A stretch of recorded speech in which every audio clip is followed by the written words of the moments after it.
The Lakers undermined themselves in a disastrous third quarter against the Nuggets. Paul George cuts off a press conference when his contract is raised. And can the Kings flip the script against Edmonton in their third playoff try? Good morning. I'm James. This is your daily dose of sports and snark for the greatest sports city in the world, Los Angeles. This is the faithful Angelenos morning report. So it is April 21st, 2024, Sunday out in St. Loser, Missouri. But it is the Lord's Day, so take a moment and thank God for the blessings that you have in your life. And we have a ton to talk about. Some of them are blessings, some, not so much. But if you like being in the know about LA sports, click the like button. Click the subscribe button. There's a notification bell. Hit that. It'll let you know we drop new content. Sharing is caring. Let people know we exist. And by all means, comment. Now, before we go through the news and notes, an expanded look at the scoreboard, because yesterday, the Nuggets took game one in the best-of-7 series with the Lakers. They defeated LA 114-103. Now, look, if I were still a sports writer, if I were still a scribe, I suppose the first question I would have for the Lakers is, what were you doing shooting all those threes in the third quarter? The offense, when the Lakers got away from the post game, the offense completely disintegrated. They sank only 2 of 9 outside the arc in the third quarter, 7 of 18 from the field overall. So they get just 18 points. Meanwhile, Denver pulled away because they dropped 32. Other than that, I'm watching this game and I'm thinking the Lakers did much of what they probably were planning to do. The idea that I put out yesterday was if Jamal Murray was just the 4th best player on the floor instead of the 2nd, then the Lakers would have a legit shot. LeBron James scored 25, Anthony Davis scored 24. Both were in the running to be the best player on the court. But they were undercut again by outside shooting. D'Angelo Russell was just 1 of 7 from three-point range. Austin Reeves, 1 of 5 from three-point range. And if you want to encapsulate what the hell went wrong, particularly after the Lakers pretty much controlled the first half, that was it. Game 2, by the way, is Monday. Mets defeated the Dodgers 6-4. The struggle is real. Freddie Freeman may be breaking out of a slump that we'll get into better detail into in a few minutes. He did drive in 3 runs yesterday. And Dennis Mwanga scored twice, including the game-tying goal in stoppage time as LAFC tied New York Red Bulls 2-2. LAFC did not lead in that game, so they kind of survived. Meanwhile, today, Mets at the Dodgers at 1. Tyler Glasnow is 3-1 with a 3.72 ERA. He'll face Adrian Hauser, 0-1 with a 4.70 ERA. Dallas is going to be in LA to play the Clippers at 12:30, game 1 of their first round series in the NBA playoffs. The Clippers are claiming that they don't know if Kawhi Leonard will be playing for game 1, but come on. I'll believe that when I see it. San Jose is at the Galaxy at 5, the Cali Classico. With a win tonight, the Galaxy will take sole possession of first place in MLS's Western Conference. And North Carolina will play Angel City FC at 4:30. Angel City executed 2 trades. It was simply to free up cap space. We'll get to the details in a few minutes as well. And let's get back to the news. When Paul George met with the press on Saturday to discuss the Clippers playoff series against Dallas, he declined to answer questions about his contract status, which is the right call. And by the way, it's the right call for both the scribes and Paul George. It's a legit question. But the thing is, George was apparently asked 2 questions about it. And right when he was hit with the second question, he thanked the scribes for their time, did not answer it, and left. And again, right call for both sides. Right for the scribes, right for Paul George. You know I love to clown sports writers. You know I don't think they're as intelligent as they think they are. But they had to ask the question. Now, for Paul George's part, it's actually easy to say, look, guys, I've got a playoff series to win. We're facing Luka Doncic. I think I can win a title with this team. I just don't want to be distracted. But the second question that the scribes asked was completely fair. It was absolutely fair. Have you both decided to hold off on talks until the end of the Clippers season? This is a fair question. Because what it really means is, look, if you just let us know about this, we won't be pestering you every 5 minutes about your contract status. And then you can go concentrate on trying to defeat the Mavericks. Now, I also, like I said, I understand why George didn't answer it. But I have to wonder if that means the Clippers, the franchise, deserves to be blamed for this situation, particularly if they want to keep Paul George. Look, if you want to keep Paul George, screw it. Sign him. Get it over with. Because you don't need this hanging over you when you're in the playoffs.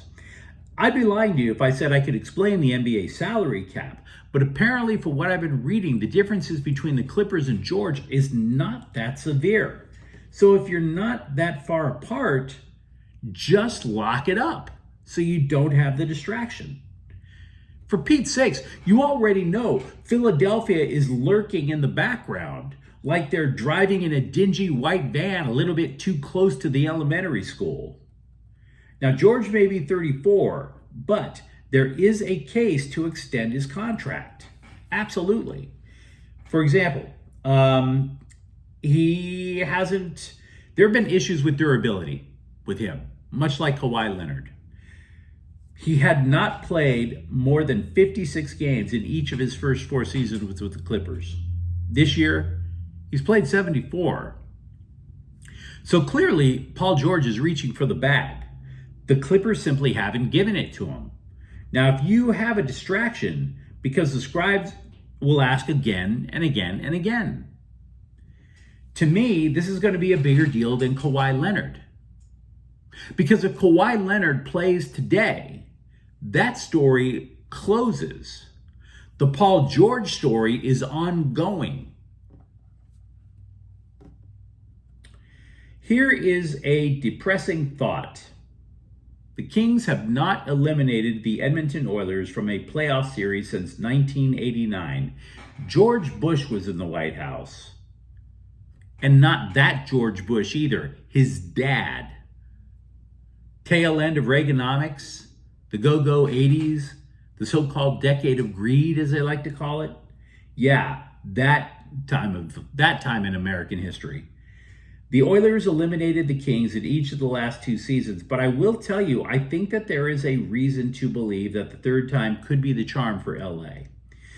The Oilers still have Connor McDavid and Leon Draisaitl, but the rest of the lineup does not score regularly. The Kings, meanwhile, can get offense from all 4 of its lines. All 4 of it. The Kings, by the way, as you might recall, 2 years ago, yes, they lost to Edmonton, but they pushed the Oilers to 7 games because of that 1-3-1 zone that they play, which is very similar to the left wing lock that New Jersey used decades ago to win Stanley Cups. The 1-3-1 prevents players from picking up speed in the neutral zone to go on the attack much quicker because you've literally flooded the central ice with 3 players. And whichever path that attacker goes, multiple defenders go and swarm him. In other words, that defense is specifically designed to prevent Connor McDavid from going nuts. That's why the Kings were able to extend that series to 7 games 2 years ago, 6 games last year. Now, I'm not trying to say it totally stops McDavid. For example, McDavid will still get his points when the Kings are on the penalty kill, when Edmonton is on the power play, because you're down a man. You can't run a 1-3-1. You only have 4 non-goalies out there. So you have to remember that. If the Kings go to the penalty box, McDavid's going to thrive. But what I'm saying is the 1-3-1 is how you prevent McDavid from just dominating at even strength, especially if you consider center Philip Deneau buying in on playing defense, which he always does. Now, all of Canada hates the way the Kings play because it's literally a clash of styles. The Oilers are a top 3 team in taking shots on net.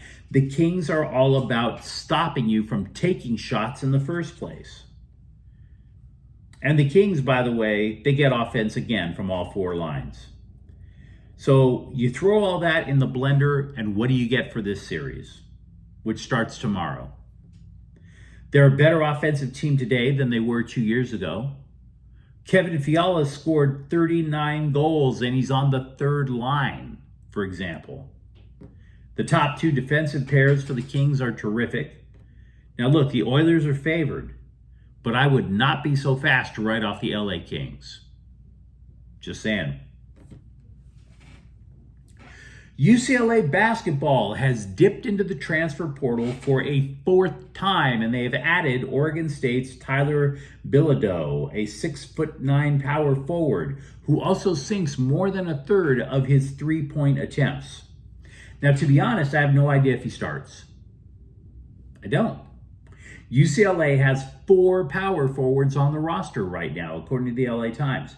Moreover, he is the 2nd power forward to come to the Bruins via the portal, the other being Eric Daly Jr., formerly of Oklahoma State. So to me, what this means is either one of 2 things. Either there is going to be one hell of a position battle for power forward, or both Daly and Bilodeau will play in a small ball lineup if center Ade Mara cannot play at a starter's level for UCLA. What I also can tell you is that both Daly and Bilodeau have a reputation of playing with an edge, which is exactly what Coach McCronin wants.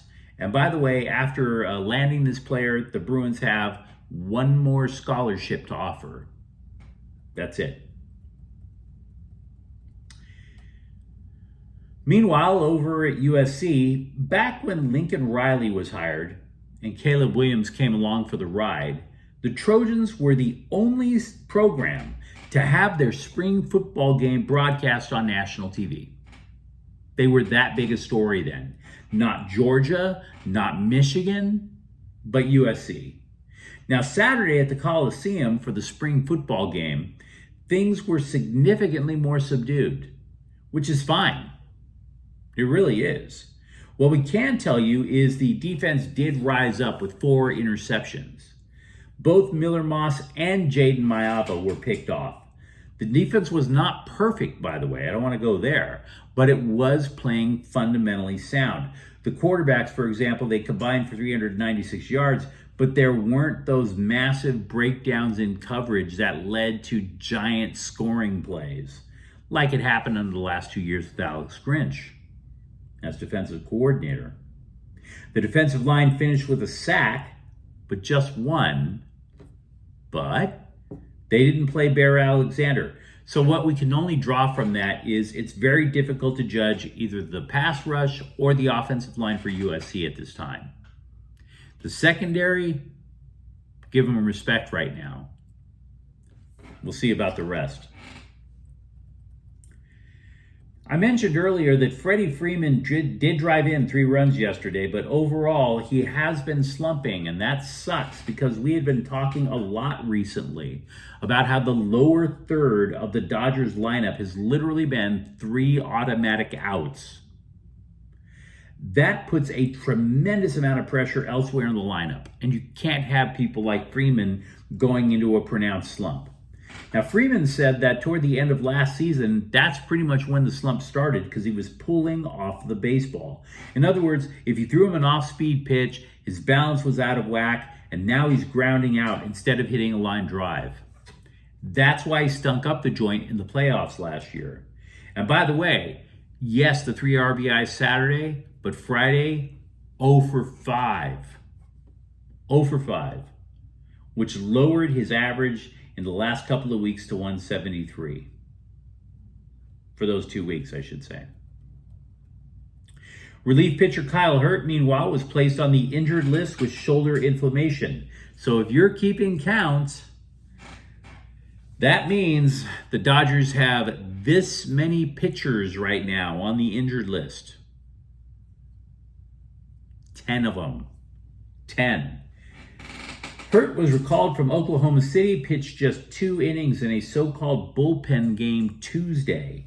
Now, this move is retroactive to Wednesday, so that means he could be activated May 2nd. Nick Ramirez was called up from Oklahoma City. C'est la vie. Everybody gets called up from Oklahoma City. You can be in junior high and all of a sudden get a call from the Dodgers front office. Hey, what's your spin rate on your curveball? I mean, it's just, everybody from the Midwest gets to pitch for the Dodgers. You know, you can forget certain stats, certain record holders. Who is the Rams' all-time record holder for passing touchdowns? You might say Kurt Warner, Jim Everett. Maybe you even think Jared Goff's tenure with the Rams was pretty damn good. But I got to tell you something. You have to be reminded of these sort of things. I am not old enough to have seen Roman Gabriel play. The dude threw 154 touchdown passes. Now, the reason I bring this up, Gabriel was one of football's greatest quarterbacks in the 1960s, and he passed away Saturday morning at the age of 83. The guy was drafted in both the NFL and the AFL. He declined playing for the Raiders. He chose the Rams instead. The Rams' problem back then is that they were a damn good team in an era that was absolutely dominated by Vince Lombardi and the Green Bay Packers. They interviewed Gabriel about a couple of years before he died. He said he was surprised that he still holds the team mark considering how the game had evolved for so much passing. Cornerback Tre'Davious White could not stop raving about his time with Sean McVay. That was the reason he chose to come to the Rams after 7 seasons in Buffalo. The 2-time Pro Bowler told ESPN, quote, "We hit it off. It was very authentic, which is what I was looking for, being a guy that had been in the league for a while," unquote. Now, White is coming back from a torn right Achilles that occurred in Week 4 last season. The Rams team doctor performed the surgery, but White did not give a timetable about when he'll be available. When he does return, LA will have a damn near new secondary with White, Darius Williams at another corner, and safety Cameron Curl. We mentioned earlier that Angel City FC sent away 2 players for cap space. Defender Paige Nielsen was sent to Houston. She actually contributed to Angel City. She played in 43 matches. Meanwhile, midfielder Amandine Henry was sent to Utah. But you let me know what you think in the comments thread. Talk to me, for example, about what you saw when you saw the Lakers playing last night. Do you believe Paul George actually deserves the bag? And if you enjoyed the content, don't forget to subscribe to Faithful Angelenos. We're talking LA sports every single day here. Thank you for watching. I'm James. We'll be back tomorrow. Faithful Angelenos is a Kian Cortell Queso production. Take care.